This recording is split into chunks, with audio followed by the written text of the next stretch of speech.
Telespectador amigo, estamos de volta com o programa Palavra Aberta na produção de Juliana Pompeu e Raquel Sampaio, TV Assembleia 16.1 em alta definição. Para você que está chegando agora, o piauiense é o mais novo integrante da Academia Brasileira de Literatura de Cordel. Trabalha muito pela cultura aqui no nosso querido estado do Piauí, é um educador, tem programa de rádio na FM Cultura e vem já realizando várias manifestações culturais. Ele vem explicar para o telespectador do Palavra Aberta como foi essa eleição e o que representa para o Piauí e para ele, pessoalmente, representar o Estado como acadêmico da Academia Brasileira de Literatura de Cordel. É o professor Wilson Serai. Boa tarde, professor. Boa tarde, Gerson. Mais uma vez, um prazer estar com você, né? Pessoal da TV Assembleia. Acabei de ver minha ex-aluna ali fora, né? A Cristiane Serkef. Prazer estar com você. Então, professor, o que representa para o senhor particularmente e para o nosso querido estado do Piauí essa conquista como acadêmico da Academia Brasileira de Literatura de Cordel? Olha, representa um triunfo de um trabalho, né? Trabalho que a gente vem fazendo há muitos e muitos anos aqui em Teresina. Muita gente fala para você e mais alguns, tipo Dr. Leandro, né, com o Cangaço, Wagner Ribeiro, com os Reisado e tal, são quase uma ilha, né? No oceano, porque realmente aqui o Piauí está um pouco fora do eixo da grande cultura popular, né? Que é o Cariri, né? Rio Grande do Norte, Paraíba. E nós conseguimos, né? Mesmo aqui fora desse grande eixo da cultura nordestina, aqui em Teresina mesmo, nós conseguimos que o nosso trabalho fosse vislumbrado a nível nacional. Primeiro que entrou na Academia Brasileira de Literatura de Cordel como cordelista, como membro efetivo, com cadeira, com patrono, foi o Pedro Costa, né? O Pedro Costa que nos deixou há 2 anos. Certo. E nós estamos entrando como pesquisador, né? na categoria pesquisador. Tem a categoria Beneméritos, que são os mais tradicionais, uma homenagem, né? E a categoria de membro efetivo, né? Como o imortal, como dizem, né? Do membro, sim, como toda academia de letras né? Tem a vacância, né? Para alguém que falece, e aí vem outro e assume por eleição. E nós entramos na categoria pesquisador, né? Então nós somos o primeiro do estado do Piauí a fazer parte da Academia Brasileira de Literatura de Cordel na categoria pesquisador, que muito nos honra, né? A gente já vem labutando na área de cultura nordestina já há quase 20 anos, mais especificamente a questão do Luiz Gonzaga, né? Como você falou, mas sempre trabalhando com o cordel também. Demos muitas palestras, fizemos muitos artigos. E há mais de 10 anos atrás, nós tivemos a oportunidade de fazer um mestrado institucional com a Universidade UBRA, né? Lá do Rio Grande do Sul. Instituto Federal onde eu trabalho, né? Com a UBRA. E nesse intercâmbio, o mestrado era em ensino de ciências. E aí eu mexo com cultura, né? Então vamos botar cultura no ensino de ciências. E fizemos a dissertação de mestrado, onde era o ensino de ciência na literatura de cordel. Melhor, desculpa, a literatura de cordel no ensino de ciências. Virou livro, né? Esse livro foi para o Brasil todo, né? Foi citado para um monte de teses, dissertações.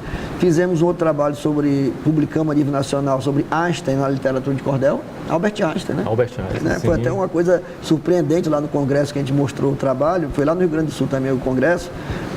E ficaram assustados, bota misturar Einstein com cultura nordestina, né, cultura popular. E esse trabalho rodou o mundo, né? Foi traduzido por vários idiomas, né? Foi para os Estados Unidos, foi para a Europa. E quando o Gonçalo Ferreira, que é o presidente da Academia Brasileira de Literatura de Cordel, esteve em Teresina, eu já tinha contato com o Gonçalo.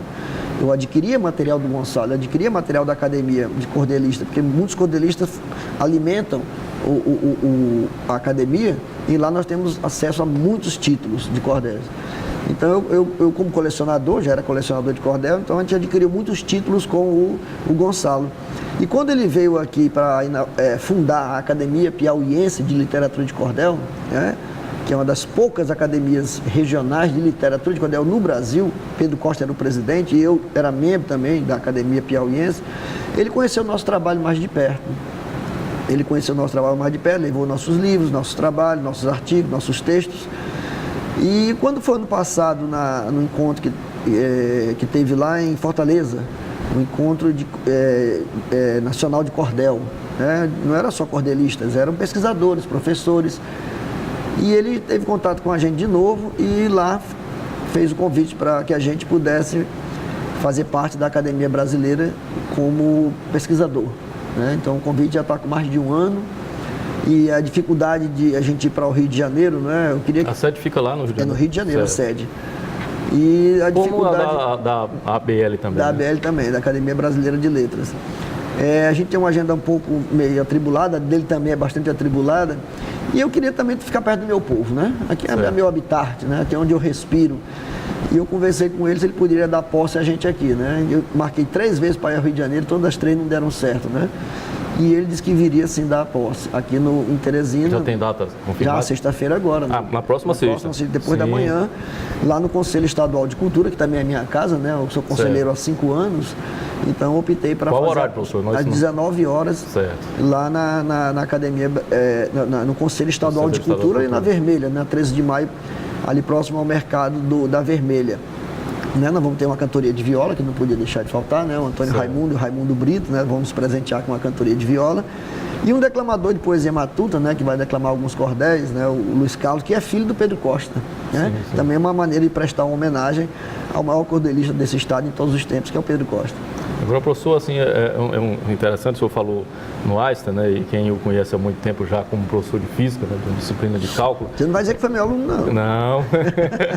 Como é que surgiu essa paixão, assim, porque geralmente quem gosta de cálculo gosta de números, né, essa paixão pelo cordel, pelas letras, o senhor foge um pouco à regra. Foge, né? Bastante. Uma vez eu fui dar entrevista para o Globo Repórter, né? A Beatriz Castro, né? A repórter. Beatriz Castro, Pernambuco. E eu perguntei para ela, como é que vocês vieram bater aqui no Piauí? Porque tem tanto pesquisador no Brasil, eu não tinha nenhum livro publicado na época, eu tenho 7 livros hoje, né? Temos 7 livros sobre cultura, né? 4 deles sobre Luiz Gonzaga e 2 sobre cordéis. 2 sobre cordel. E aí eu perguntei para ela, como é que vocês vieram bater aqui? Não, a gente pesquisou, né, os estados e tal. Foi o Globo Repórter em homenagem ao centenário de Luiz Gonzaga, né? O Globo Repórter é significativo. Ela disse, não, o que mais chamou a atenção da gente foi você ser professor de física, né? Então, chamou a atenção por isso. E é interessante. Bem, a ciência está ligada, né, diretamente à cultura, né? A ciência de um povo... já tem uma epistemologia própria dentro do conhecimento, que é a etnomatemática criada pelo professor Biratã D'Ambrosio. Tem uma epistemologia que já é mundial, o mundo inteiro fala nessa epistemologia criada pelo brasileiro e vê a ciência ligada aos povos, né? E foi a partir daí que nós trabalhamos. Só que como professor de física, eu tive uma aula de um indivíduo chamado José Leite Lopes, considerado um dos maiores pesquisadores do Brasil em todos os tempos. E ele foi dar uma palestra, eu tinha 19 anos, para os estudantes que estavam no congresso lá em Natal. E ele disse que queria tirar os pesquisadores que estavam no auditório e ficar só os estudantes. E ficamos só nós, estudantes, com ele, né? Fomos para a sala de aula. E uma coisa que ele falou que marcou foi isso. Olha, a física é uma coisa que maltrata muito a gente, né? Toma muito tempo da gente, a gente se desgasta muito para estudar física, é muito cansativo. Quando você estiver cansado de estudar física, e eu já falo isso para meus alunos, né? Quando você estiver cansado de estudar física, estude sobre sua cultura, estude sobre sua história, você tornar-se um cidadão crítico. E ele foi o primeiro cientista brasileiro na época que foi exilado, porque tinha opinião, né? Certo. E a partir daí começou aquela coisa, eu já gostava de cultura nordestina, eu morava no Rio de Janeiro, uma coisa interessante, minha mãe estava grávida lá no Rio, conheci meu pai no Rio. O senhor é de qual estado, professor? Eu sou daqui. Então minha mãe é nordestina, meu pai é nordestino, se conheceram no Rio, aquela coisa do nordestino procurar a vida melhor lá, se conheceram, casaram, e ela queria ter um filho piauiense, aí veio pra cá, me pariu e voltou pro Rio. Eu nasci piauiense, então, né? Então eu fui criado dentro no Rio de Janeiro, mas em Realengo, dentro de uma comunidade nordestina, né? Então tudo era Nordeste, e eu sempre lia, gostei muito de ler sobre o Nordeste. E aí quando eu me formei, começou aquela coisa a bater da cultura. Me formei muito jovem, com 21 para 22 anos, e virei empresário muito jovem também, com 23 anos, constituímos o Grupo Anglo, a Facid, né? Ainda hoje está aí, né? E nós começamos a ler mais, pesquisar mais sobre Luiz Gonzaga, preferencialmente, comprar cordéis e Luiz Gonzaga, e livros, e discos, e cordéis, e começou a juntar um arcabouço muito grande de material, né? Era só um colecionador como muitos outros. E aí depois virou uma pesquisa, né? Porque começou o programa de rádio, né? Já há 11 anos. E não parou mais, né? Veio a procissão das sanfonas. Quantos anos já a A procissão? procissão fez 10 anos esse ano, foi uma coisa espetacular, foi uma coisa linda demais. E vieram os livros, né? Muitos anos de pesquisa e paramos para um dia, agora nós temos que botar os livros, as pesquisas nos livros, porque uma pesquisa que não é divulgada, uma pesquisa que não anda, não serve para nada, fica só para você o conhecimento, isso não significa nada. Então nós estamos colocando todas as pesquisas em forma de livro, né? Colocando na literatura. Isso também dá uma visibilidade muito maior para o nosso trabalho, né? Nesses últimos 2 anos foram 6 livros publicados, né? Ainda está vindo mais. Próximo ano a perspectiva é ver mais uns 3 ou 4 só de pesquisas anteriores.